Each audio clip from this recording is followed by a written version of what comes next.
Salam sang debaters. Berani bertanya, berani ditanya. Jangan kerja kau hanya bertanya terus. Kalau bertanya terus, nanti kau jadi begoders. Begodersnya enggak tanggung, begoders akut ya kongkonnya. Wow, rambut udah mulai botak ini. Panjang jidatnya ini lebar ya. Biar sajalah. Ya kongkon. Nah, kawan-kawan, jangan lupa nanti malam saya akan berdiskusi di channelnya Pyong77. Ya, kalian udah kenal itu channel. Sering dulu sama siapa namanya itu ya, mereka duet itu ya. Jadi Pyong77 channel. Nanti saya dengan Nanda di sana. Pyong menjadi moderatornya. Ya, saya berharap sama Pyong dia tegas saja, tidak memandang saya Kristen, dia Muslim dan si Pyong Kristen ya. Kalau di luar aturan ya tegur saja kawannya. Kita harus tunjukkan bahwa kita berdedikasi untuk hal itu. Jangan nanti, ini kan karena apa namanya itu orang Kristen dibela, bukan gitu ya kawan-kawan ya. Nah, kawan-kawan, ini adalah diskusi kita malam ini tentang perdebatan yang kemarin. Waktu saya dengan si Tristan ya. Tristan artinya tiga setan, itu maksud dia itu ya. Mungkin mereka ada 3 setan, saya nggak tahu ya. Jadi dibuatnya namanya Trisetan, 3 setan. Nah, kawan-kawan, itu mengenai pahala dan dosa. Kalau dari segi agama Kristen, apakah kita ada juga pahala? Maksudnya pahala itu ini ya, reward lah kita bilang. Kalau saya akui memang ada. Dan ayatnya kemarin sudah dibacakan. Ada kawannya. Bahkan dibilang diganti 100 kali lipat kata dia itu ya. Ada. Ya. Dan apakah pahala membawa kita ke surga? Ini baru problem. Sudah saya jelaskan. Hanya Henok dan Elia lah yang mampu ke surga tanpa berbuat dosa ya. Ibaratnya kalau dihitung-hitung pahala rugi untungnya ya, banyak untungnya gitulah kira-kira. Nah, namun dalam hal itu saya katakan kami juga membuat pahala dalam kehidupan kami. Itulah sebabnya kami dimintakan untuk selalu berbuat baik. Nah, tetapi dalam pelaksanaannya perbuatan baik kami itu sering kalah dengan kejahatan yang ada dalam diri kami, maka berdosalah kami dan kami mati. Itu saja kuncinya saya bilang. Semua orang yang berdosa itu pasti mati. Titik. Jadi gampang melihatnya kongkonnya. Jangan ada mengatakan saya tidak berdosa, saya tidak berdosa. Tidak ada itu kawan. Kalau kau sudah mati artinya kau berdosa. Nah, inilah perbedaan menyolok kita dengan dengan mereka ya. Nah, jadi kawan-kawan, hal ini juga sangat-sangat itu. Kemudian mereka mengambil ayat-ayat yang mengenai ya itulah dosa hukum Taurat. Ya saya bilang kita kan kami bukan keturunan daripada Yakub sehingga kami tidak bisa mengikuti hukum Taurat, kecuali kami keturunan Yakub ya saya harus tunduk dalam hukum Taurat. Itulah sebabnya dikatakan ada 2 tingkatan sorga. Mungkin kalian tidak pernah mendengar ini dari para pendeta ya. Kalau orang yang mengajarkan bahwa tidak mengajarkan hukum Taurat, maka dia tempatnya di sorga yang paling rendah. Ya, itu artinya kalau dia tidak mengajarkan hukum Taurat, artinya dia kan tidak tunduk dalam hukum Taurat. Maka dia ada jalan ke surga, ya ada jalan ke surga. Tetapi tempatnya adalah surga yang paling rendah. Di mana surga yang paling rendah itu? Itulah sudah saya jelaskan. Itulah Taman Firdaus. Ya kawan-kawan ya. Firdaus di bumi, itulah dia. Nah, kawan-kawan, Firdaus di bumi, Firdaus di surga ya kawan-kawan ya. Nah, sekarang kawan-kawan, setelah itu apa yang terjadi? Kan begitu lagi pertanyaannya kawan-kawan ya. Nah, kalau dengan orang Kristen ya itu tadi kawan ya. Saya sudah katakan kepada kalian, itulah orang Kristen hanya di tataran Firdaus itu saja. Tetapi 144.000 orang itulah di tempat yang paling tinggi. Kenapa tempat paling tinggi? Karena mereka melakukan hukum Taurat kawan. Tidak bisa ke situ. Maaf ya saya nggak tahu saya keturunan Abraham apabila ya. Keturunan Israel apa enggak. Tetapi katakanlah saya bukan keturunan Israel. Saya tidak punya hak untuk duduk di atas tahta itu. Apalagi 12 tahta itu, 24 tahta itu ya. Untuk menghakimi 12 suku Israel. Tidak berhak kawan. Apalagi saya menjadi pegawai istana kerajaan surga. Nggak berhak juga. Itu sudah saya gambarkan. Contohnya, kemarin saya ambil peristiwa Contohnya Buckingham, Inggris. Tidak bisa orang Batak menjadi pelayan atau pejabat di Buckingham, nggak bisa itu. Gak usahlah jauh-jauh kita masuk keraton Jogja lah. Tidak bisa saya orang Batak menjadi abdi dalam di keraton Jogja. Atau udahlah bukan abdi dalam, entah apanya lah situ ya. Entah adipatinya, entah apalah. Nggak bisa kawan. Ya. Lantas saya bisanya di mana? Saya bisanya hidup di luar istananya. Sama itu saya bilang ada Liverpool, ada Manchester. Manchester itu saya anggap Taman Eden, kita nggak ke situ lagi. Liverpool itu saya anggap Firdaus. Ya. Kita hidup di Firdausnya itu. Seluruh suku bangsa ada di sana ya. Itulah artinya ayat itu kawan. Jadi kalau kalian tidak pernah mendengar penjelasan itu, malam tadi kalian sudah mendengar penjelasannya. Kemudian mereka banyak melakukan blunder-blunder, tapi waktu itu saya malas mengejar lebih lanjut. Saya bilang oke, sudah. Kalau saya orang gitu, enggak mau saya buat dia sampai patah terkulai kan. Memang ada terakhir saya agak hampir lepas kendali, saya bilangnya. Hampir saya babat dia sampai terkapar. Saya bilang bagaimana caranya memindahkan dari neraka ke sorga. Kan demikian ya. Maka dia berkata, Nabi Muhammad cukup minta syafaat. Jadi orang-orang yang di neraka itu bagaimana terbang dia ke sorga. Langsung pindah kawan. Simsalabim atau simsalabim. Ini sangat-sangat tidak masuk di akal kawan. Kenapa? Di satu sisi dikatakan surga itu tempat yang kekal. Neraka itu tempat yang kekal. Tetapi ada ayatnya itu tambahannya. Maksudnya kelanjutannya. Bahwa tetapi tergantung kehendak Allah itu sendiri. Makanya di situ saya bilang kemarin hampir saya kejar terus. Tapi saya bilang kan kok lucu. Firman itu berarti nggak kekal ya. Di satu sisi bilang kekal. Habis itu bilang kecuali. Ya memang nggak kekal jadinya kawannya. Dan untuk apa kalian berbuat pahala? Atau kalian akan masuk surga? Kan begitu ya kawan-kawan. Apa gunanya pahala kawan? Kau ke neraka, habis dari neraka nanti kau dipindahkan ke surga. Kan begitu yang saya jelaskan kemarin ya. Nah, kawan-kawan, ini saya ambil link. Bentar ya. Saya kasih dulu kepada kalian. Biar nanti kita bisa diskusi ya. Nah ini. Bentar ya. Nah ini sudah saya kasih. Saya pin dulu. Bergampang. Nah, kemudian mereka ingin membuat sebuah kayak kesimpulan-kesimpulan gitu kawan ya. Sehingga saya bilang, oke, nanti tunggu pas giliran saya. Pas giliran saya, ya dibuat untuk menganalisa, saya analisa. Si Tristan membilang, Adam itu tidak ada diusir. Saya kasih ayatnya diusir kan. Dari surah 2 ayat berapa? 35 atau berapa dia. Di situ dia jadi bingung-bingung kawan. Memang dia diusir, dia berdosa. Tapi orang itu tidak mengakui. Makanya aku bilang definisi dosa aja mereka nggak tahu. Nah ini nanti kawannya debatnya. Debat terpanas live minggu ini. PS, Tauhid PS Tritunggal ya. Jam 8, Piong 77 channel. Nanti ini di Piong 77 channel ya kawan-kawan ya. Inilah minta ditampilkan kata Piong. Nah, itulah kemarin yang terjadi kawan. Bahwa sebenarnya mereka itu pun tidak mengerti apa yang mereka kerjakan.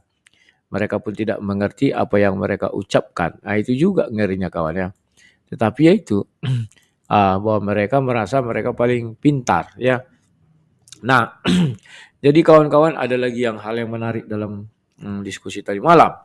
Saya bilang bisa nggak kau buktikan? Siapa manusia yang pahalanya lebih besar daripada dosanya? Mereka mengatakan Nabi Muhammad. Ya. Lantas saya bilang minta ayatnya. Kalau ada saya langsung ikut sama agama kalian. Rupanya dia tidak bisa menunjukkan ayatnya kawan ya. Jadi karena dia tidak bisa menunjukkannya apa boleh buat. Nah, kemudian saya bukakan Sahih Bukhari 6080. Di situ mereka tercengang-cengang kawan. Ya, saya malas kalau bicara hadis kayaknya. Padahal dulu mereka suka bicara hadis. Setelah kami rame-rame apologet masuk ke hadis, mereka bingung. Kalau kita enak kawan, hanya Bible itu aja kawan. Mereka yang suka mencari sumber di luar Bible. Kan unik, karena memang kebiasaan mereka di agama mereka. Mereka suka mencari sumber di luar Al-Quran. Bahkan Wikipedia pun mereka jadikan rujukan. Itu sama si Trun Slayer, saya kemarin debat, Wikipedia jadi rujukan kawan. Menggemparkan dan mencengangkan ya. Kalau kita nggak terbiasa gitu kawan, menurut profesor ini ngambil kitab sana, ngambil kitab sini. Nggak terbiasa, tapi mereka karena sudah terbiasa, itu dilakukan. tanpa malu-malu kawan, tanpa ada rasa bersalah, tanpa ada rasa berdosa. Nah, setelah itu saya bukakan itu, di situ jelas semua nabi-nabi yang di situ mengaku mereka memiliki dosa. Mulai dari Adam, Nuh, Ibrahim, Musa, baru Nabi Isa, dan yang terakhir Nabi Muhammad. Adam mengaku dia punya kesalahan, artinya punya dosa. Nuh punya dosa. Sudah itu Ibrahim punya dosa. Musa punya dosa. Baru Nabi Isa tidak ada mengakui dosanya. Artinya Nabi Isa tidak pernah punya kesalahan. Bahkan Nabi Isa membukakan aib bahwa Nabi Muhammad pernah berdosa. Meskipun diampuni. Artinya pernah melakukan dosa. Apa dosa Nabi Muhammad kawan? Siapa yang tahu? Iya kan? Kalau kita tanya sama mereka, mereka akan mengatakan, oh Nabi Muhammad tak pernah punya dosa. Pernah kawan. Ayat itu jelas mengatakan Nabi Muhammad pernah berdosa. Tapi diampuni. Padahal belum lagi dia melakukan dosa yang masa lalu kan. Dia melakukan dosa yang masa lalu dan melakukan dosa yang masa akan datang. Tetapi sudah diampuni. Artinya saat itu terjadi Nabi Muhammad belum melakukan dosa yang akan datang. Dosa yang masa lalu ia diampuni. Dan anehnya hadis itu, saya nggak tahu apakah surah itu turun duluan baru hadis itu. Kan begitu kawan. Ya. Sehingga Nabi Muhammad bisa bercerita bahwa nanti di akhir zaman beliau Adam berbicara A, Ibrahim bicara B, Nuh, baru Ibrahim, Musa, dan Nabi Isa. Nah, inilah yang sering saya bilang, sungguh sangat-sangat luar biasa mereka ini kawan. Saya nggak tahu bagaimana cara pikirnya. Mereka tidak percaya bahwa dosa sekecil apapun tidak bisa masuk surga.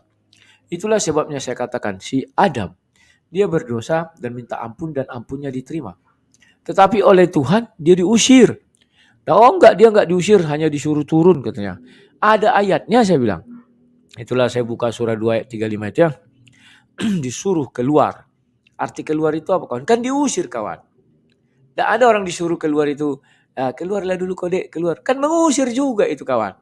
Kecuali dia bilang, oke Tuhan aku keluarlah dari surga ini. Itu baru enggak diusir ya. Nah,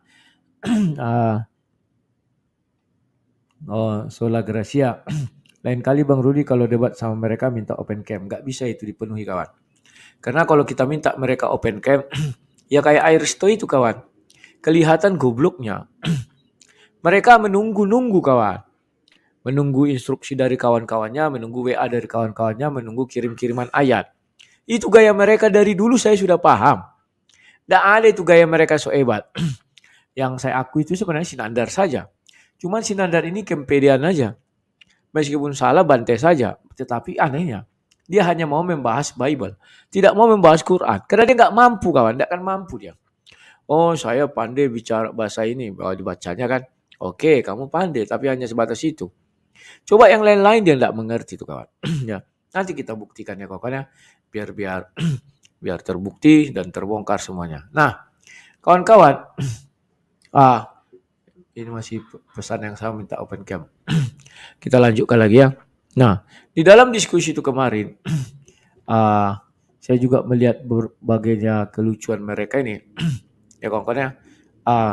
Ketika mereka tidak bisa membedakan antara jaminan keselamatan dengan janji keselamatan. Mereka mengatakan Allah itu sudah berjanji pasti dia tepati. Ya, saya percaya juga itu. Tetapi sebagai manusia saya nggak percaya juga. Karena belum ada bukti kawan. Kalau Yesus Kristus yang bicara saya percaya. Kalau Tuhan yang di dalam Bible bicara saya sudah percaya. Kenapa? Buktinya sudah ada. Henok dan Elia sudah di sorga. Orang yang disalib di sebelah Yesus sudah di sorga. Paham ya? Lantas mana lagi yang mau saya percaya kawan? Saya hanya manusia biasa. Yang boleh percaya kalau ada bukti. Maka mereka tidak bisa membedakan jaminan dan janji. Kalau janji ku bilang, saya pun bisa menjanjikan kalian ke sorga. Tetapi apakah terbukti atau tidak? Ya tunggulah hari kiamat. Disitulah baru kalian bisa menilai saya. Tetapi Yesus tidak pun hari kiamat sudah bisa dinilai orang. Bapa di sorga sudah bisa dinilai orang. Yang memasukkan Henok dan Elia ke surga, itu Bapa di sorga. Yang memasukkan seorang Kristen itu ke sorga, itu Yesus Kristus. Nah sekarang siapa yang sudah dimasukkan Allah SWT ke sorga? Dan siapa yang sudah dimasukkan Nabi Muhammad ke surga? Belum ada. Tetapi kalau janji ke surga ada. Nabi Muhammad menjanjikan surga bagi 10 orang sahabat. Ada itu, cari kalian hadisnya, ada nama-namanya. Tony Tiu, bang ganti baju bang, dari kemarin hitam melulu. Saya suka warna hitam, tidak tahu kenapa ya. Karena kalau pakai baju hitam saya sepertinya karakter saya keluar ya, bahwa saya putih di atas hitam. Nah, jadi itu kawannya. Makanya saya katakan kepada mereka, kalian tidak mengerti janji keselamatan dan jaminan keselamatan. Kalau kami di Kristen, itu janji jaminan keselamatan ada. Kapan itu dilakukan? Tunggu jatuh tempo. Kan begitu kawan. Jaminannya sudah apa? Sudah ada. Siapa jaminannya? Yesus Kristus. Itu ada nyata. Sudah ada orang dibuat Yesus ke surga dan dimasukkan Yesus. Akulah jaminannya, kata Yesus kan, kalian akan ke surga. Ada kawan. Jaminan itu kapan akan diberikan? Tunggu masa tanggal mainnya. Kan gitu kawan ya. Misalnya kita nggak meminjam uang ke bank, masa kita kasih jaminan? Goblok namanya. Nah, kan begitu kawannya. Misalnya sudah tergadai jaminan, kita mau menebus. Kalau menebus sih bisa ya, kalau tetap aja nggak bisa ditebus kalau tidak dibayar lunas utang itu. Ya, kalau jatuh tempo bukan itu takarannya, tetapi lunas atau tidaknya utang. Ya, itulah saya katakan. Nah, sekarang aku tanya kepada mereka, yang mana janji keselamatan di dalam kalian? Mereka diam saja. Gak bisa menjawab siapa orang muslim yang sudah ke surga. Sampai detik ini gak ada. Tetapi kalau ditanya, sandal siapa yang masuk ke surga? Itu sandal, kalau gak salahku, Nabi Idris, baru Bilal. Ya, lebih mulia sandal daripada manusia di dalam ajaran mereka ya. Karena manusia belum ada ke surga masuk kawan. Tetapi sandal sudah bertengger di surga. Sekarang sandal itu merana di surga. Gak ada pemiliknya. Menunggu pemiliknya datang. Kan begitu kawan ya. Iya kalau pemiliknya datang. Kalau nggak datang, menderitalah sandal itu di surga sendirian ya. Nah, inilah kawan asiknya berdiskusi. Kalau kita mengerti dan memahami. Ya kawan-kawan ya. Kok aku agak ngantuk ya. Karena tadi malam aku kurang apa. Tadi tensi. Mama anak saya naik lagi. Habis saya live, saya ke project. Baru sampai di project, mengawasi sebentar-sebentar, langsung ditelepon. Suhunya naik lagi 38,5. Langsung terbang aku ya. Ku gas motor itu kencang-kencang. Karena takutku istriku kan panikan. Kemarin ini biarkannya aja. Ya kan kayak menunggu aku. Udah aku bilang kalau dia demam langsung kasih makan, kasih obat. Kan begitu kawan-kawannya. Tapi dosisnya kan sudah ada takaran-takarannya dia. Kalau dulu 5 mili sekarang 7. Ya gitulah kawan. Mudah-mudahan habis ini nanti anak saya jam 8 sebelum debat saya lihat dulu. Kalau aman saya berdebat, kalau belum aman tunggu dulu. Kalau di Pekanbaru sih enak kawannya, banyak rumah sakit yang top. Dan salah satunya Santa Maria. Dan di sana itu dilayani dokter-dokter yang berkompeten, bagus ya. Kalau tempat kami ini ya puji Tuhan lah ada saya bilang. Tapi entah kenapa kami kalau berobat bukan, sebenarnya sih yang bagus ini rumah sakit hanya Permata Hati namanya. Tapi saya nggak cocok ke situ dengan anak-anak saya, dengan istri saya. Kami ke tempat yang rumah sakitnya lagi dibangun besar itu ya, tetapi masih kecil. Makanya tempat obatnya aja masih dari papan-papan triple. Tapi cocok-cocokan kawan yang berobatnya. Memang nggak cocok aku berdarah orang kaya. Pernah aku coba berobat ke Santa Maria waktu itu ya. Hanya obat yang pernah dulu itulah yang kuceritakan 1.250.000 itu lebih ya. Tetapi akhirnya saya minum obat apa namanya antisida itu waktu lambung. Sembuh antisida ini kawan. Obat yang mahal itu saya coba nggak cocok aku kayak harus jadi tetap seperti ini juga pikirku ya. Tetapi kalau yang lain-lain perawatan memang bagus di sana kawan. Namanya obat itu sebenarnya yaitu cocok-cocokan aja aku bilang ya. Kawan-kawan ada yang minta iklan dulu bang katanya. Oke. Kita iklan dulu kawan-kawannya untuk memeriahkan suasana menjelang Imlek. Ya. Coca-Cola. Coca-Cola.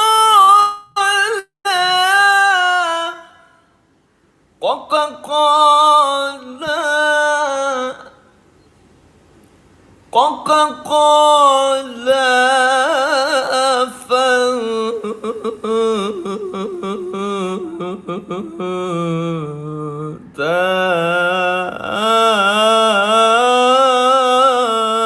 Sprit. Yang lucunya itu kawan dia ketawa juga kawan.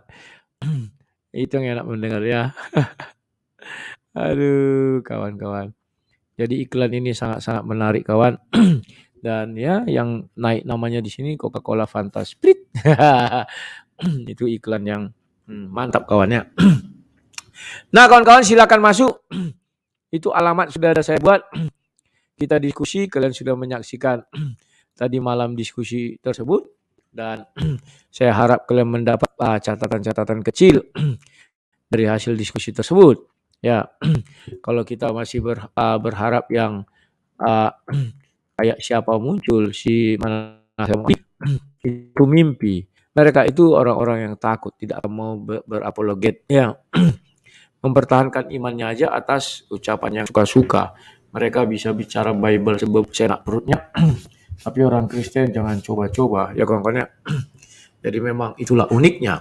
Tetapi tidak apa-apa, kita akan tetap dalam hari ini meladeni mereka.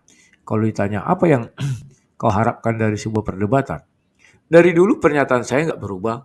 Dari sebuah perdebatan, saya hanya berharap orang-orang Kristen yang teredukasi. Itu yang pertama. Baru orang-orang Muslim menjadi lebih pintar. Karena mereka mengakui bahwa kalau orang Muslim pindah ke agama Kristen itu adalah orang-orang bodoh, kata dia. Berarti selama ini mereka bodoh kawan. Ya, dan kalau orang-orang Kristen pindah ke agama Islam, mereka bilang orang-orang cerdas. Berarti Kristen itu melahirkan orang-orang cerdas. Itu aja. Goldian official, siapa ini?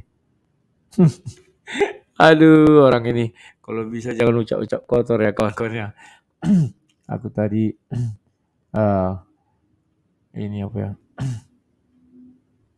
Nah, sekarang aku ajari kalian sebuah apa namanya kenyataan sih ya. Bukhari.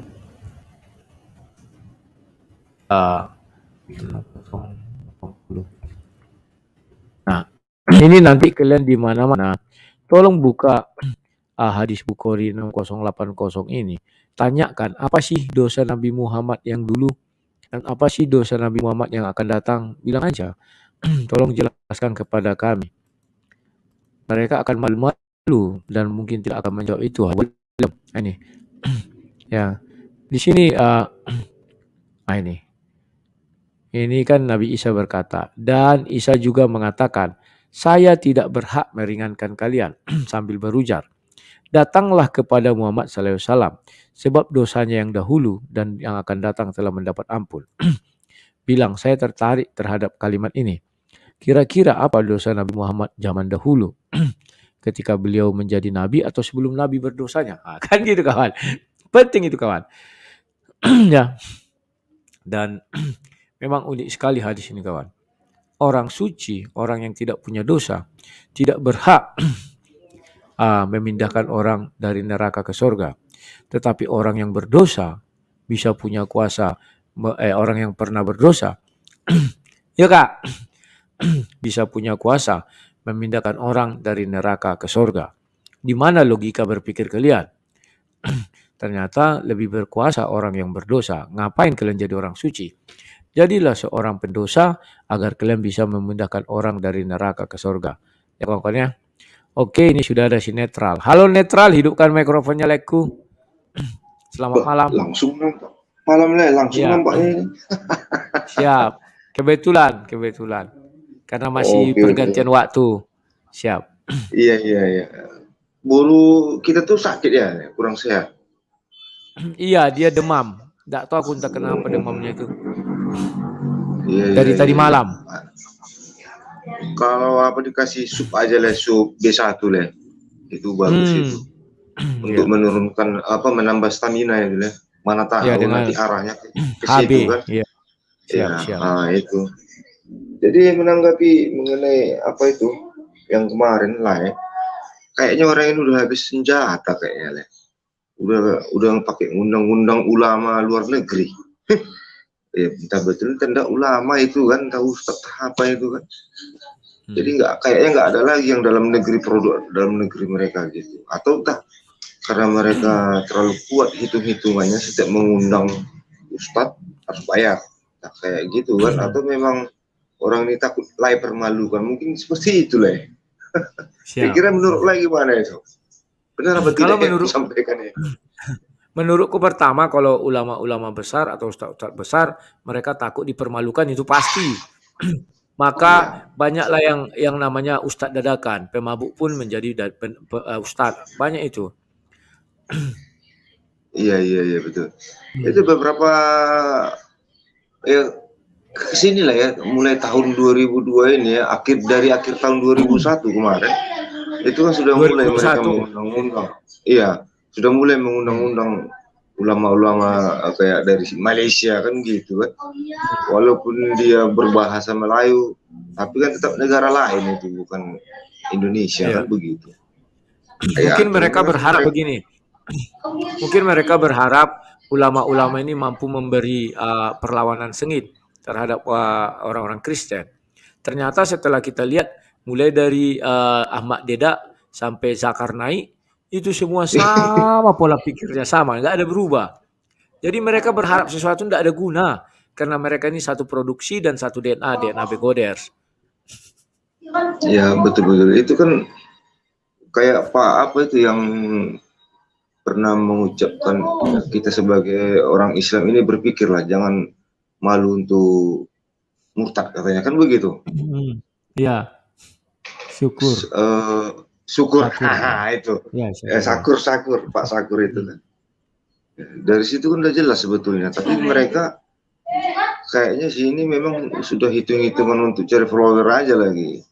Jadi seolah-olah tenaga lah yang betul-betul untuk memberitakan firman Tuhan dan untuk memilih supaya para penonton itu ini yang benar, ini yang tidak benar, kayaknya jadi capek lah tengok, ataupun para apologi Kristen kita ini kan gitu seolah-olah. Tapi itu bagus, memang bagus, karena kenapa, untuk kedepannya kan gitu, jangka panjang ya. Seperti berita-berita banyak mengatakan para youtuber yang lain juga, bahwasanya semenjak era corona ini sangat menguntungkan bagi orang Kristen kan begitu katanya, karena udah banyak yang pindah. Seperti itu lah. Jadi saran aku ya mungkin tidak terlalu banyak lah. Yang penting lah sehat-sehat, keluarga juga sehat, jadi bisa bertahan untuk memberitakan firman Tuhan lah. Itu aja mungkin dari aku lah. Siap, terima kasih Leku Netral. Ya, doakan kalian aku sehat-sehat kawannya. Meskipun umur sudah 48, ya menjelang-jelang usia matang ya. Tapi betul, dulu saya sudah menetapkan diri saya menjadi seorang pendebat, maka saya tidak akan pernah lelah ya.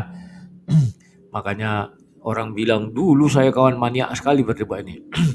Sampai kayak si Zuma sekarang ini sampai pagi. Padahal dulu tidak ada ibaratnya gaji dari Facebook, nggak ada sampai sekarang pun belum. Ya. Tapi saya memang saya lihat terlalu banyak orang ini suka-suka hatinya di dalam dunia maya kan. Akhirnya itulah yang saya lakukan ya. Kenapa? Karena saya pikir siapa lagi benteng umat ini ya, kalau tidak ada yang berani tampil, sedangkan pendeta sibuk khotbah ya, begitulah kawan. Hanya ingin mendapatkan puja dan puji, padahal puja dan puji itu mengekor kalau kita betul-betul konsisten di jalur yang benar ya kawan ya. Tetapi ya sudahlah, kita sekarang mempersiapkan generasi muda, tapi generasi muda Kristen sepertinya kurang tertarik ya untuk melakukan hal-hal seperti ini. Yang mudah-mudahan adalah si Scott kayaknya masih muda itu ya. Baru siapa lagi, adalah yang beberapa ya umur 25 atau 24 ke atas. Padahal kawan, inilah masanya kalian. Karena YouTube pun belum membatasi ya. Kalau orangnya tidak men-strike, maka YouTube tidak masalah. Maka saya bilang, bagi kalian yang ingin mencari kehidupan dari YouTube ini, ambil saja video-videoku itu sudah lah.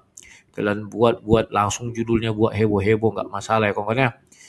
Lama-lama kalian mulai ikut. Kalau belum kuat, misalnya kalian tidak nyaman, Ya sekali-sekali aja, tapi ingat pakai akun palsu. Begitu kalian lihat mereka buka room, masuk aja, bilangkan tahap apa situ, habis itu keluar, pasti ditendang kita kan. Biarin saja. Halo pembawa damai, silakan. Selamat malam, Pak pembawa damai. Halo, mikrofonnya pembawa damai. Halo Ya, Bang, silakan. Shalom. Ya, selamat malam, Shalom. Semalam Bang, saya gini Bang, apa yang buat saya untuk apa? Untuk bilang untuk menggetarkan Abang semalam apa ya? Nggak ada.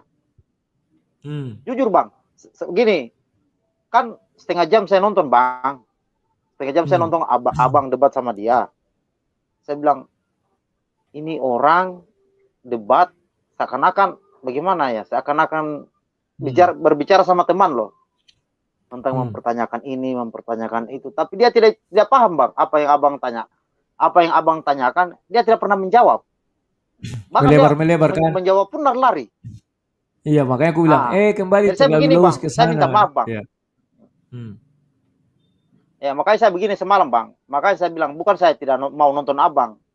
Saya nonton Bang, sambil saya tertidur. Karena saya begini Bang, kalau memang diskusinya Abang semalam, mungkin seakan-akan Abang akan terpojokan, saya nonton meskipun sampai jam 3 Bang. Mau debat Abang sampai jam 3. Tapi semalam Bang, jujur Abang, tidak ada apa-apanya debatnya Abang sama dia tadi malam. Inilah makanya saya bilang begini Bang. Kenapa sih mereka ini mau debat sama orang yang kalau dikata dari kecil lah jadi pendebat. Orang yang baru lahir kemarin, sudah artinya orang yang baru lahir kemarin baru tahu namanya debat, sudah berani lawan Rudy Yohanes. Artinya Rudy Yohanes ini sudah tua di tempat di dunia perdebatan tentang pokoknya tentang keimanan. Mereka ini kan baru Bang. Baru seakan-akan mereka kan mencari nama loh. Kalau saya bilang lihat, mereka ini mencari nama di dunia per-YouTubean, seakan-akan mereka, saya melawan Rudy Yohanes, saya bisa menggetarkan Rudy Yohanes. Tapi tidak ada Bang. Maka saya bilang begini Bang, isinya orang Indonesia pendebat-pendebat Muslim, otaknya semua Bang, dan pertanyaannya semua hanya itu terus.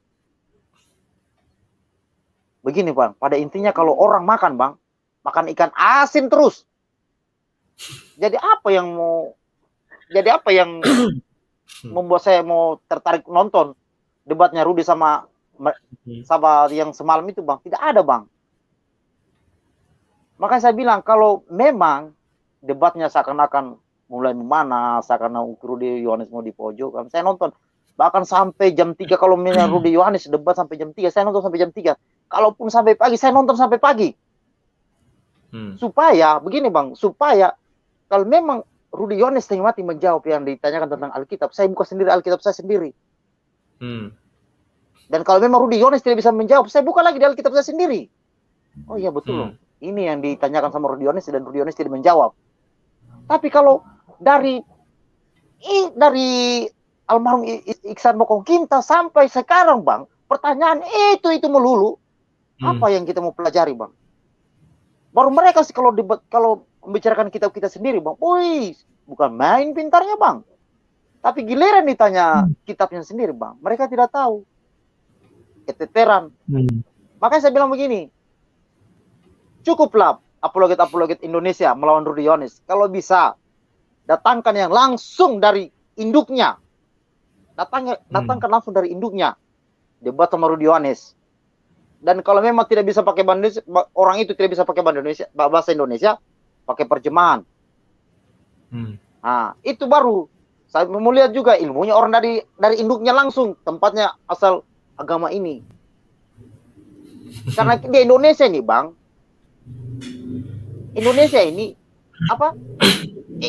yang tidak bisa dijawab dibenar-benarkan Bang. Contoh begini Bang, kalau Rudy Yohanes menanyakan sesuatu yang tidak ada di kitabnya Bang, mereka jawab. Yang tidak ada loh, mereka jawab. Jadi bagaimana kita mempertanyakan? Kalau ditanyakan walau alam, Itu bagaimana itu, Bang? Jadi apa kita mau tanyakan kalau begitu, Bang? Maka saya bilang kalau memang apologet Muslim di Indonesia ini tidak bisa lagi debat sama Rudy Yohanes dan tidak bisa menggetarkan Rudy Yohanes untuk menjawab, sekalian panggil langsung dari induknya untuk debat sama Rudy Yohanes. Mau sampai jam 5 sampai jam pagi subuh kita tetap nonton. Dan saya ingin mereka mengalahkan Rudy Yohanes supaya saya juga bisa ikut mereka. Kan saya janji saya, Bang. Sampai sekarang, Bang, kalau ada yang bisa yang mengalahkan Rudy Yohanes, tetap saya masuk Islam, Bang. Itu janji saya. Tapi mana sampai sekarang, Bang? Jawabnya aja ditanya Quran, jawabnya ke Bible. Apa itu? Mana? Nggak bisa. Jadi saya bilang kalau untuk Indonesia sudah tidak ada, Bang, yang bisa mengalahkan Rudy Yohanes. Tapi kalau mereka mempelintir-pelintir debatnya Rudy Yohanes habis debatnya sama Rudy Yohanes bilang, saya mengalahkan Rudy Yohanes sampai Rudy Yohanes terkiang-kiang sampai menangis. Saya bilang begini. Saya ini bang begini, Bang. Saya tidak bela agama saya sendiri. Saya tidak bela agama saya sendiri. Jadi saya jadi pendengar di sini, Bang. Bukan karena agama saya sendiri, Bang. Betul, Bang, saya bilang. Kalau Rudy Yohanes debat sama siapapun, saya tidak bawa agama saya untuk mendengarkan. Kalau memang Rudy Yohanes tidak bisa menjawab, saya lihat di kitab saya, karena apa yang dipertanyakan di kitab saya, saya langsung lihat. Tapi bagaimana caranya sama artinya kita mau nonton kalau memang pertanyaannya dari dulu sampai sekarang itu terus. Buktikanlah apologet Muslim untuk menggetarkan Rudy Yohanes. Saya mau lihat Rudy Yohanes tidak bisa menjawab satu ayat pun dalam Alkitabnya sendiri. Saya mau lihat Rudy Yohanes tidak bisa menjawab dari Alkitabnya sendiri. Itu aja, Bang. Terima kasih. Salam, Bang. Oke, terima kasih pembawa damai. Nah, kawan-kawan, itulah yang kalian saksikan bersama. Satu yang membuat kita tambah prihatin, kawan. Mereka ini nggak malu-malu, kawan, mengambil literasi dari Wikipedia. Sangat memalukan sekali, kawan. Tetapi mereka memang tidak tahu malu. Itu saja aku bilang. Wikipedia itu siapa? Apakah Wikipedia itu seorang nabi? Apakah Wikipedia itu ditulis seorang nabi? Sehingga ucapan Wikipedia atau tulisan di Wikipedia mereka yakini. Tetapi uniknya mereka nggak malu dan bangga. Ayo kita cari, kata si Trun Slayer kan. Wah, udah tahu aku pasti mau ke Wikipedia, aku bilang. Rupanya betul. Ya, Wikipedia. Mengapa mereka selalu lari ke Wikipedia, kawan? Saya nggak ngerti isi kepala mereka itu apa. Mengapa mereka tidak bertahan di kitab suci mereka sendiri? Sama seperti saya tidak pernah merujuk kepada Wikipedia, tidak pernah merujuk kepada profesor, doktor, ini segala macam. Apalagi Wikipedia itu, kawan, itu sudah satu kehinaan jika kita memakai dalil-dalil dari Wikipedia, kawan. Dan luar biasa sudah saya buktikan apa yang nggak ada di kitab mereka ada di Wikipedia. Apakah kitab mereka kalah dengan Wikipedia? Apakah Wikipedia itu tulisan siapa? Sehingga lebih hebat dari hadis, lebih hebat dari Quran itu sendiri. Kan luar biasa, kawan. Inilah yang saya bilang, mereka ini sering ngarang-ngarang. Dan saya selalu mengingatkan mereka, jangan kau tambah-tambah isi kitab suci, nggak begitu. Kau tambah-tambah itu, kau kira aku nggak tahu, aku bilang kan. Wah, kamu kafir, tidak punya hak ini karena kau tidak beriman. Ya, memang aku nggak punya hak. Tetapi kan ada tulisannya itu, masa nggak bisa dibaca, saya bilang. Oh, nggak bisa begini-begini, itu artinya tidak, buka asbabun, aku bilang. Tampilkan ke layar biar kita lihat asbabun nuzulnya, aku bilang. Nggak berani, kawan. Karena mereka tahu yang saya katakan itu kebenaran. Sementara mereka pembenaran. Saya kan sudah membaca lebih dahulu dari mereka, kawan.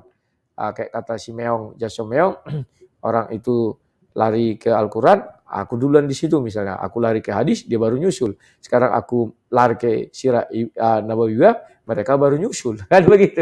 Jadi mereka kalah selangkah sehingga tidak bisa lagi ucapannya asal-asal karena aku tahu bukan itu, aku bilang. Coba buka, kan gitu, kawan. Halo Mr. Obaja, silakan. Mikrofonnya dihidupkan dulu. Silakan, selamat malam. Selamat malam, Mbak Rudi. Malam. Ini juga saya seperti pembawa damai tadi, saya juga nggak dapat apa-apa dalam diskusi tadi malam. 404 itu tadi malam itu. Siap. Ngantuk saya. Tapi dalam ngantuk saya cari-cari, ternyata sebagai seorang ayah, ternyata perasaan seorangnya itu hampir semuanya sama. Bang Rudi, ya pasti tidak maulah seorang ayah sebagai seorang ayah kalau putrinya di poligami, menyakiti kan itu. Nah, ternyata saya juga menemukan hadis poligami bisa menyakiti Nabi loh, Bang Rudi. Itu saya bagi di private chat itu. Oh iya. Coba dibaca. Oke. Kubukakan. Betul nggak itu? Jangan-jangan hadisnya doif atau gimana itu? Ya kalau kita lihat siapa putri Nabi yang dipoligami, itu aja pertanyaan. Ini kan langsung kubacakan. Jelas tuh. Ya. Ya ini nih. Ya. Dia mendengar Rasulullah Muhammad SAW berpidato di atas mimbar. Sesungguhnya Bani Hashim bin Al-Mughirah meminta izin kepadaku untuk menikahkan anak mereka dengan Ali bin Abu Talib. Maka aku tidak mengizinkan mereka. Kemudian mereka minta izin lagi. Aku pun tetap tidak mengizinkan mereka. Kemudian mereka minta izin lagi dan tetap tidak aku izinkan. Kecuali jika Ali ingin mentalak anakku Fatimah. Kemudian menikahkan anak mereka. Karena sesungguhnya anakku adalah bagian dariku. Orang yang telah menghinakannya maka aku akan menghinaku. Ya, menghinaku pula. Dan orang yang menyakitinya berarti menyakiti. Oh iya. Ternyata hadis ini sahih Muslim ya 4. Wah ini mantap nih. Ternyata Nabi pun tidak ingin anaknya dipoligami.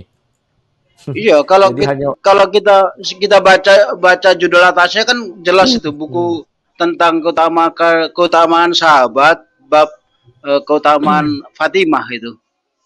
Jadi ternyata ya, di samping sisi yang yang dikatakan sama debater ya polemikis itu bahwa poligami adalah satu satu hal yang dianjurkan, ternyata dia juga bisa sakit hati loh kalau misalkan anaknya dipoligami. Bagaimana?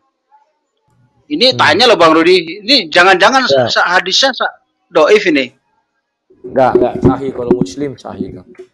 Sahih ya? Nah, ternyata sebagai seorang ayah juga sama perasaannya kita semua sebetulnya. Bagaimana Bang Rudi? Ya, makanya aku katakan hanya wanita bodoh yang mau dipoligami dan hanya orang tua goblok yang mau anaknya dipoligami. Itu saja yang bisa kita katakan. Kenapa? Bapak ibunya kalau tukang poligami ya wajar dia mengizinkan poligami. Tetapi kalau ayah ibunya setia sampai mati, tidak mungkin ayah ibunya itu mengizinkan perempuan anaknya dipoligami, nggak mungkin itu. Bahkan Nabi pun ada di hadis itu tidak mengizinkan anaknya dipoligami ya. Iya. Tapi halo, ini betul nggak sih sebetulnya Nabi juga melakukan poligami? Nah, kalau yang kulihat, saya pun bingung mengatakan hal itu karena mereka hanya berpatokan pada Al-Ahzab itu. Al-Ahzab 50 sampai 55 itu ya. Sementara surah 4 ayat 3 menjelaskan justru di situ mempersulit orang untuk berpoligami. Kalau Nabi mungkin punya keistimewaan, bisa jadi. Tetapi manusia biasa itu tidak diizinkan berpoligami.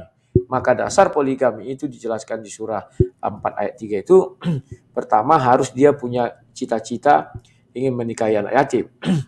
Kemudian dia ragu bahwa dia tidak dapat berlaku adil. Setelah itu barulah dia bisa menikahi wanita lain 2, 3 atau 4. Tetapi kalau dia ragu juga menikahi 2, 3, 4 orang, nikahilah 1 orang. Nah, jadi dari ayat itu jelas kalau dia menikahi 1 orang dan orang itu bukan anak yatim, artinya dia tidak bisa poligami. Ya. Kan ibu yang kalau tidak mampu berlaku adil, nikahilah 1 orang saja. Ini wanita bebas, ya kan? Maka jika saya menikahi seorang wanita itu adalah wanita bebas, maka itu saya nikahi 1 orang saja. Artinya di situ sudah masuklah saya ke hukum bahwa saya tidak mampu berlaku adil. Kemudian jika saya suatu hari kaya ingin menambah istri, tidak bisa.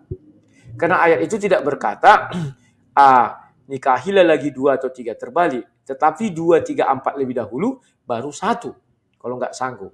Ini jangan dibalik, 1 lebih dahulu, baru 2, 3, 4. Bukan begitu ayat itu mengatakan. Silakan. Iya Bang Rudi. Intinya saya juga bingung ini ternyata. Ya, tapi sisi positifnya sebagai perasaan seorang ayah, semua ayah ternyata sama gitu loh. Itulah yang bisa saya ambil dari sini. Kalau masalah yang lain silakanlah siapa ya, Zuma atau Nandar atau siapa ya, daripada mereka ngorek-ngorek Injil yang mereka bilang palsu, yang mendingan ini diterangkan menurut saya. Jadi apa ya, biar jelas mosok Nabi melakukan poligami, ya itu mungkin keutamaan ya, karena sifat apanya maksumnya ya, keutamaan Nabi kan, masa Nabi tidak diberikan kelebihan gitu kan. Tapi sebaiknya sih hal ini dijawab oleh mereka. Terima kasih Bang Rudi. Oke, terima kasih Pak Obajaya. Jadi begitulah kawan. Tetapi manusia-manusia sekarang untuk melegalkan keinginan mereka sering seenaknya saja menafsirkan agama mereka ya kawan. Kalau saya melihatnya begitu dan asbabunnya juga begitu. Ayat itu turun karena ada orang yang mau menikahi, dia merawat anak yatim, maka dia berlaku tidak adil, maka turunlah ayat itu. Kalau kau tidak mau menikahi anak yatim, ternyata kau tidak mampu ragu atau tidak berlaku adil, maka nikahilah perempuan merdeka atau perempuan lain 2, 3 atau 4. Tetapi kalau kau pun ragu tidak dapat berlaku adil terhadap 2, 3 atau 4 ini, nikahilah satu saja. Jadi kalau kau menikah satu hari nanti dengan anak yatim satu saja, artinya kau dapat berlaku adil. Demikian juga ketika kau menikahi satu saja perempuan merdeka, artinya kau juga mengakui dirimu tidak dapat berlaku adil. Itu bedanya. Kalau menikahi anak yatim hanya satu, artinya kau dapat berlaku adil. Kalau kau menikahi orang merdeka hanya satu, artinya kau tidak dapat berlaku adil. Paham? Setelah itu, kalau kau sudah menikahi anak yatim, apa kau bisa poligami? Tidak. Karena ayat itu tidak mengatakan setelah nikahi anak yatim ini bisa poligami, nggak bisa. Tetapi itu sebelum menikah ya, karena dia keraguan itu timbul sebelum menikah, bukan sesudah menikah. Kemudian, kalau kau tidak dapat berlaku adil, maka nikahi satu orang saja. Jika kau menikah sama satu perempuan, artinya kau sudah mendeklarasikan dirimu bahwa kau tidak dapat berlaku adil terhadap 2, 3, atau 4 wanita. Maka, apakah ketika kau sudah kaya, apakah kau bisa menambah istri? Tidak bisa juga. Karena ayat itu tidak bercerita setelah itu kau nikahilah 2 kalau kau sudah punya dapat berlaku adil. Tidak ada kawan, tidak ada itu. Berlaku adil itu ditempatkan di depan untuk anak yatim, di belakang justru tidak dapat berlaku adil. Ya, jadi ketika kau menikahi 2 orang atau 3 orang atau 4 orang, artinya kau mengakui kau dapat berlaku adil. Kalau kau hanya menikahi 1 orang, artinya kau mendeklarasikan diri kau tidak dapat berlaku adil. Jadi itu berlaku ya. Ini Pak Cecep Akyar, tanggung Pak kalau kita diskusi ya, karena sebentar lagi saya dengan Sinandar. Halo Pak Moti, silakan sampaikan isi hatimu Pak Moti. Salam. Ini saya juga kemarin mendengar itu mengenai itu. Tapi ini yang saya hanya mengatakan aneh, lucu ya, tidak mau panjang lebar. Karena sudah pernah juga berbicara juga dengan mereka. Mungkin akhir tahun yang lalu tuh ada si Slayer, ada si siapa tuh Julius. Kalau Julius saya lihat tuh ini ya, sebenarnya dia pinter bodoh gitu kan. Tapi sebenarnya tidak pintar. Kalau pintar bodoh kan dibilang pintar ya bodoh, bilang bodoh pintar. Jadi artinya setengah ini enggak. Kalau dia sebenarnya pipin bodoh itu ya pipin bener-beneran bodohnya. Terus terang aja dia tuh nggak tahu apa-apa. Dia mengatakan begini, seperti kemarin juga diulang lagi itu pernyataan itu kan. Apa solusi? Saya kan bingung. Kok solusi? Kok kita manusia disuruh cari solusi? Apa solusi mengenai poligami? Sebab dalam hukum Kristen katanya kok tidak boleh. Solusinya apa nih sebagai umat Kristen? Itu pertanyaan yang super tolol. Karena Allah mengatakan jangan membunuh. Nah, kita harus bunuh karena begini. Solusinya apa dong? Allah kan mengatakan jangan. Kok kita bikin solusi? Aneh itu, jadi memang bodoh sekali itu. Jadi saya mendengar Triusel kok sering begini. Duar, waduh, itu gayanya itu ada Triusel. Wah, apakah akan Wah kalau ngomong ada luar gitu kan. Jadi saya melihat itu lucu. Jadi mereka berpikir ya, Lairudi ini udah kepepet, udah terpojok. Nah, yang sebelumnya itu kan Lairudi, saya udah mau istirahat, udah capek. Oh kalau gitu sudah. Nah itu si Zuma Bliss. Si Zuma Bliss dia mengatakan, saya tidak mau lagi dengan dia. Itu orang gila tuh, lebih baik sejuta Kristen yang lain daripada dia orang gila itu. Tapi dia mau kemarin. Hanya dia gila dulu kembali. Kalau saya jadi dia nggak mau saya bertanya. Jadi artinya gini, kita jalan saja. Jadi artinya gini, apa adanya. Mereka bertanya, kita jawab. Mereka bertanya, jawab. Mereka mengatakan, oh saya menang. Urusan mereka lah, mereka menang terserah. Artinya gini, penonton atau netizen ini banyak bodoh, banyak yang pintar, banyak yang standar, gitu kan. Jadi tergantung netizen memang mengatakan gitu. Jadi artinya mereka kok maksa. Lucu ya. Dia bilang begini, ini si Rudi apa nih? Kita yang Kristen, kita yang Islam kok jadi ngajarin Al-Quran bagi orang Kristen Islam. Loh, mereka gimana? Kan sama. Udah gitu si Zuma mengatakan, ayo kita duel Alkitab. Saya kuasa Alkitab. Jadi seolah-olah dia tuh hebat sekali. Jadi Rudi udah pasti kalah. Wah, udah pasti dapat ini. Sombong sekali tuh orang-orang itu. Cuma memang begini, saya tulis tuh di bawahnya itu, penyesat itu adalah iblis. Mereka ingin menyesatkan orang. Jadi mereka itu adalah iblis. 1% mereka iblis. Zuma itu adalah iblis. Jadi Zuma Bliss. Ya, jadi gini. Saya percaya. Saya juga percaya itu setan. Karena sebentar, kenapa? Kan sudah jelas dibuat di 1 Timotius 4 ayat 1 bahwa akan ada orang murtad ikut ajaran roh-roh penyesat dan ajaran setan-setan. Dan terbukti anak muridnya si Kristus sudah mengikuti ajaran setan-setan. Setannya siapa? Si Zuma. Kenapa saya berani katakan demikian? Saya sudah buktikan perubahan sikap dari Kristus ini. Dulu saya pikir dia sesuai konsisten atau ucapannya, bahwa dia mengatakan orang Kristen itu menghina orang Muslim sehingga saya simpati kepada Muslim. Benar. Ternyata dia mulutnya menghina Yesus Kristus, Tuhan yang mencret lah ini segala macam. Dia memang betul ikut setan, si Zuma. Silakan. Betul, saya setuju. Memang begitu. Seperti juga Nandar, seperti juga si Muhammad Ali itu. Mereka itu iblis semua. Sebab apa? Mereka pelintir itu isi Alkitab. Mereka rubah-rubah. Apa bukan setan itu? Ya setan itu dong namanya itu. Dia rubah-rubah, betul-betul dirubah itu kan. Nah, jadi saya percaya mereka selalu gembar-gembor bahwa di Eropa, Amerika bertambah agama Islam. Sebenarnya bukan bertambah. Betul bertambah, tapi bukan orang itu, tapi orang Timur Tengah pindah ke sana, bertambahlah. Ya. Nah, betul. Ya, saya sudah selidik, saya lihat, saya cari tahu. Rupanya di negeri kita itu banyak murtad. Itu yang mereka yang makanya mereka mati-matian memojokkan Alkitab, merusak Alkitab, bahwa Alkitab itu salah, brengsek, sesat, palsu dan lain sebagainya. Itu yang saya tahu dari mereka. Jadi mereka memang itu. Jadi saya mengatakan apologet itu, lihat tuh kalau si Uti nggak begitu, kalau si Softul nggak begitu, masih waras sih. Tapi ini satu ini gila nih katanya. Tapi dia jawab juga, dia minta juga kemarin. Saya mau tanya nih, Rudi Yohanes, begini nih, wah jangan sekarang lah, saya mau ini, oh gitu ya, oke, lain kali ya, loh katanya nggak mau lagi, tapi kok dia tanya juga, jadi artinya plan. Tapi jadi masih ada Edis, masih ada Rudi Yohanes, masih ada Uti, masih ada saudara, bagus, itu terus biar supaya mereka tuh nanti, biar mereka tuh hancur sendiri, mereka merasa menang, tapi di hati kecil mereka, mereka tuh dak-dikduk, nangis Bombay. Wow. Dia kecilnya nangis Bombay. Siap. Betul. Oke, terima Pak Moti. Oke, selamat berjuang. Siap, terima kasih Pak Moti. Di layar ada itu Raja Pampir bilang gini. Uclim sombong, ditanya siapa penulis Al-Baqarah. Mereka Uclim langsung kecak-kecak goblok tonton.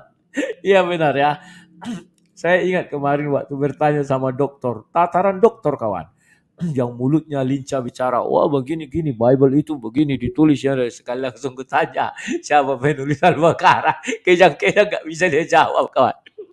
Aduh, akhirnya dia menuliskan statement bahwa Al-Quran itu berisi kalamullah yang didetailkan oleh hadis. Pernyataan paling goblok sedunia yang pernah kulihat. Masa Nabi menyempurnakan Allah? Lucu kali, goblok kali dokter itu ya. Halo kasih kekal, selamat malam. Silakan bro, apa yang mau disampaikan tadi siang dibilang. Mikrofon masih di mute. Silakan. Salam, selamat malam. Salam, selamat malam. Bang Rudi, saya mencoba mengkritisi itu pertanyaannya siapa itu yang siapa namanya? Hidayah. Bukan. Hidayah siapa? Oh, Al-Hidayah. Ya. Saya coba mengkritisi begini Bang Rudi. Dia mengatakan mencari-cari di mana Yesus pernah terluka, begitu. Jadi lengkap sudah apa yang yang dibilang Bang Rudi bahwa tetap ada DNA Bekoders itu, ya toh. Ya artinya kita lihat Bekoders itu kan pemahaman yang minim, pemikiran yang cetek dan dangkal. Ketika itu penanya menanyakan mencari-cari di mana Yesus terluka, lucu pemikirannya. Sebelum Yesus disalib, Yesus mengalami siksaan. Ya loh, seperti dicambuk, kemudian diberikan mahkota berduri, sehingga kan itu berdarah, darah bercucuran. Pada saat darah bercucuran itu karena luka. Lalu dia bilang di mana Yesus mencari-cari di mana Yesus pernah luka. Ini logikanya bagaimana ya? Logika berpikirnya ya, mindsetnya nih. Ini coba begini Bang ya, memang kalau lihat pemahaman minim, pemikiran cetek dangkal, sebagai contoh Bang Rudi, umpamanya ini, sebagai contoh umpamanya kita disiksa, mana mungkin orang ya ketika mengalami siksaan, artinya memikul salib atau dicambuk, kok masih sempat-sempatnya orang bicara begitu kan? Pada saat kita disiksa nggak mungkin kita bicara, dicambuk mana sempat gitu loh. Kemudian sempat disiksa, tidak sempat lah, artinya aku disiksa, maunya seperti itu kali, aku disiksa sampai berdarah-darah untuk menebus dosamu. Ya betul, mereka suka begitu. Iya aneh, masa orang digebukin, diapain, masa sempat ini aku digebukin, disiksa karena untuk, kan mana mungkin kita mau cari pernyataan begitu.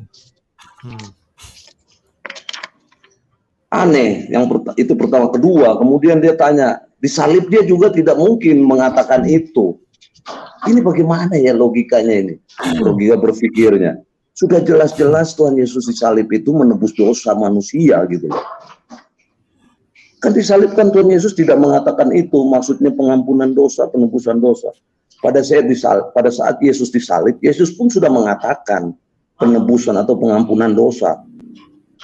Penebusan pengampunan dosa itu telah dikatakan di Lukas 23 ayat 34. Ya Bapa, ampunilah mereka sebab mereka tidak tahu apa yang mereka perbuat. Itu diampuni di situ kan. Kalau kita coba gambarkan bahwa ada penebusan, ada pengampunan dosa bagi mereka yang berbuat kejahatan atau bertindak kriminal, kan begitu.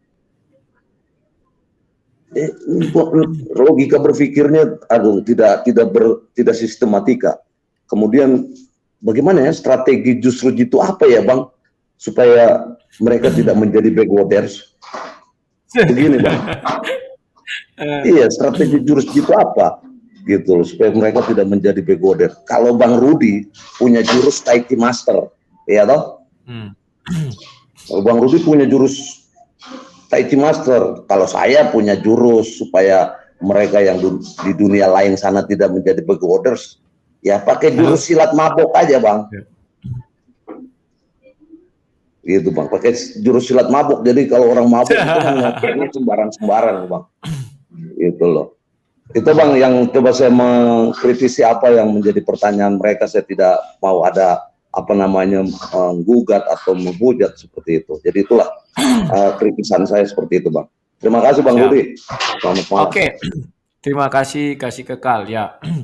Begitulah isi kepala mereka. Dan mereka ini tidak terbiasa melihat urutan.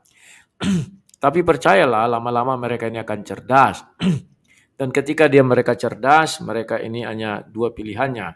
Tetap di dalam kebodohannya karena malu untuk mengakui kebenaran, atau ikut kebenaran itu sendiri. Gak lama lagi tuh kawannya, orang-orang itu akan banyak berpindah. Karena ya kita lihat mereka sendiri sudah mulai kita ajari bagaimana cara melihat Bible itu. Ya, makanya mereka pertanyaannya, Yesus bilang, inilah darahku ditumpahkan bagi banyak orang. Yang mana darah Yesus tumpah? Katanya. Yesus kan dicambuk. Wah, itu udah robek. Katanya. Darahnya menetes, tup satu. Jalan lagi, tup satu. Maksudnya tumpah itu dikiranya kayak truk pembawa CPO. Dibuka kerannya. Ya, begitulah kawan. Isi kepala kotoran apa boleh buat. Halo obat nyamuk, selamat malam, silakan. Halo, selamat malam Bang. Malam, silakan. Ya, menurut saya itu grup Sumai ini, aduh, mau dibilang apa? Kalau sudah begoders, mungkin di atasnya begoders lagi nih Bang. Ini pertanyaan semua nggak ada yang wajar. Oh iya Bang, saya mau tanya dulu Bang. Ini saya baca di kitab suci mereka ini dengan tanda kurung itu, yang kalimat yang di dalam tanda kurung itu, apakah sesuai dengan yang bahasa aslinya itu, Bang? Enggak. Kalau saya coba, kan kadang-kadang tidak ada. Saya lihat tidak ada di situ. Mas saya coba di Google artikan dan coba hurufnya itu kayak tidak ada di dalam bahasa aslinya. Betul. Makanya aku bilang critical text-nya di situ bukan tertulis seperti itu. Saya bilang, kau tambah-tambahi. Oke. Sama siapa kemarin saya diskusi? Juma. Itu yang dia marah setengah mati. Coba dari kalimat itu manalah kata Muhammad. Dia memang nggak ada katanya. Lah, kalau nggak ada kenapa kau mengaku-ngaku ada, kan begitu? Iya. Mereka disuruh menerjemahkan, malah menafsir. Itu uniknya mereka ini, menerjemahkan sambil menafsir. Ya, mereka menafsir dengan bahasa aslinya. Ya, berarti dalam hal ini mereka menambah sendiri kitab suci mereka dengan bahasa Indonesia. Ya kan, mereka berarti menyelipkan bahasa Indonesia dalam bahasa aslinya berarti itu, Pak. Ya kan? Contoh tadi seperti ada di saya lupa tadi itu. Itu soal penciptaan bumi dan langit. Malah di situ dikatakan Allah menciptakan bumi dan langit, serta dibaca di kalimat aslinya di situ menciptakan bumi dan langit. Saya tanya, mana kalimat Allahnya? Berarti bukan Allah yang menciptakan bumi dan langit ini. Jadi bingung sendiri kita ini karena ada bahasa yang ditambahkan di dalam bahasa dalam kurung itu. Tapi kalau tidak ada bahasa itu mungkin jadi lain maknanya. Mungkin seperti itu, Kak Bang? Iya, betul. Coba pokoknya nggak usah begitu ada tanda kurung itu nggak ada itu tafsir itu. Nah itulah makanya coba kalau dihilangkan tanda kurungnya, maka jadi lain arti dari kalimat itu sendiri. Akan jadi berbeda maknanya nanti. Jadi makanya mereka itu, jadi mereka sendiri pun sebenarnya bingung membaca kitab suci mereka karena mereka coba membandingkan dengan kitab suci mereka sendiri. Jadi mereka pikir kitab suci kita ini bisa mereka tambah-tambah seenaknya seperti kitab sucinya mereka. Dalam bahasa Indonesia ya Bang ya. Kalau dalam bahasa Arab saya nggak ngerti juga. Tapi kalau bahasa Indonesia mereka tambah itu. Ada yang kalimat Allah yang diisi di dalamnya, ada kalimat Nabi mereka yang diisi di dalamnya, dan macam-macam lah. Jadi bingung itu. Kayaknya seperti itu mereka itu Bang. Oke lah Bang, dilanjutkan dulu Bang. Oke, terima kasih obat nyamuk ya. Ya begitulah kawan, kita bisa apa? Memang itu kesenangan mereka ya. Waduh, terpencet ini. Galeri 99, hidupkan mikrofonnya bro. Selamat malam. Galeri 99. Halo, mikrofonnya. Ya, silakan. Selamat malam. Halo Pak Rudi. Ya, Halo? silakan. Ya, apa kabar Ya, Pak Yu? silakan. Kabar baik. Saya lihat Zuma itu kalau debat Pak Dudi kan yang penting wow terus ngumpat terus biar menimbulkan apa ya sakit Emosi. hati ya, terus jadi marah, emosi Ya. itu kan lalu yang saya dengar kemarin juga pas diskusi sama Erben ya, apalagi si Dini ya, itu mosok dia kalau Yesus itu dia sukarela, kenapa mau disalib nanti mesti harus dibawa kemana-mana, kenapa enggak terjun aja dari pohon bunuh diri kan sukarela, itu kan konyol itu. Terus dia kan lari-lari ngumpet ke Getsemani sampai dia ketakutan sampai keluar keringet seperti darah, itu kan karena ketakutan. Itu kan menghina banget itu. Jadi orang menimbulkan Pak Erben itu supaya dia emosi, ternyata santai-santai aja. Jadi memang saya salut harus debater Kristen itu harus bisa benar-benar menguasai diri, dan mereka akhirnya akan kelabakan sendiri. Dengan cara apapun supaya dari Kristen itu keplecok lah, supaya dia bisa bawa ke nangis-nangis terus dia ngadu ke polisi. Itu kan usahanya mereka kan seperti itu. Siap.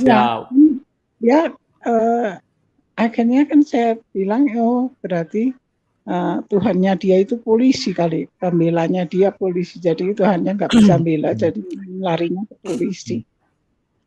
Itu aja Pak Dudi. Ya, Pak Dudi juga harus hati-hati juga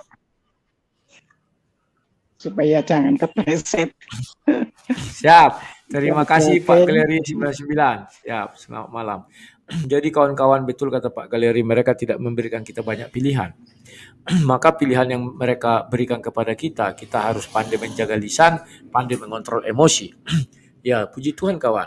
Hal itu membuat kami para pendebat Kristen ini jadi semuanya slow-slow. Mereka yang menggebu-gebu.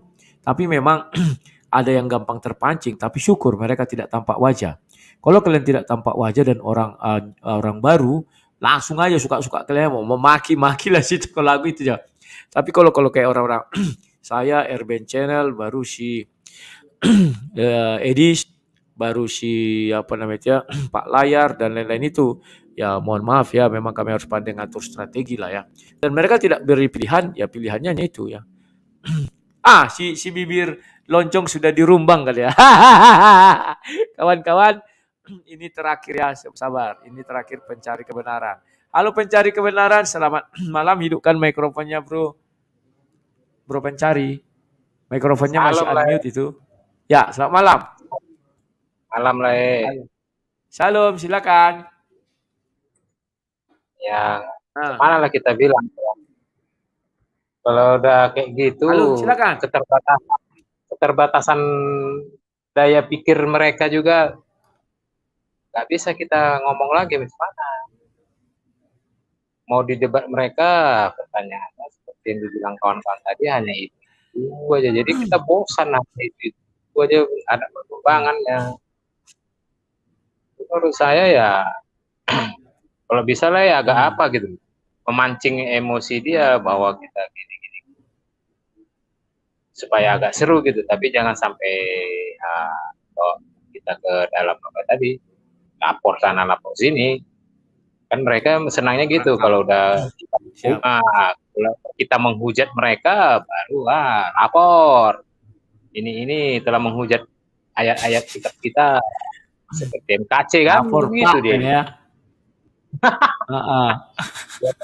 Itu dia. Biar seru gitu loh, agak di kompor-kompori lah, dipanas-panas bahwa ayat-ayat kitabmu mengatakan seperti ini gitu. Apakah itu kan seperti yang diungkapkan MKC gitu, tapi kita sopan lah. Formatnya lain. Kalau itulah jangan sanksikan aku. Aku pandai mancing-mancing emosi orang itu. Kayak kemarin kan si Umi Dini kan sampai kayak kesetanan. Ini kafir. Begini pokoknya. Buka asbabunnya. Setengah mati orang itu. Gak bisa apa-apa. Kasihan juga sih.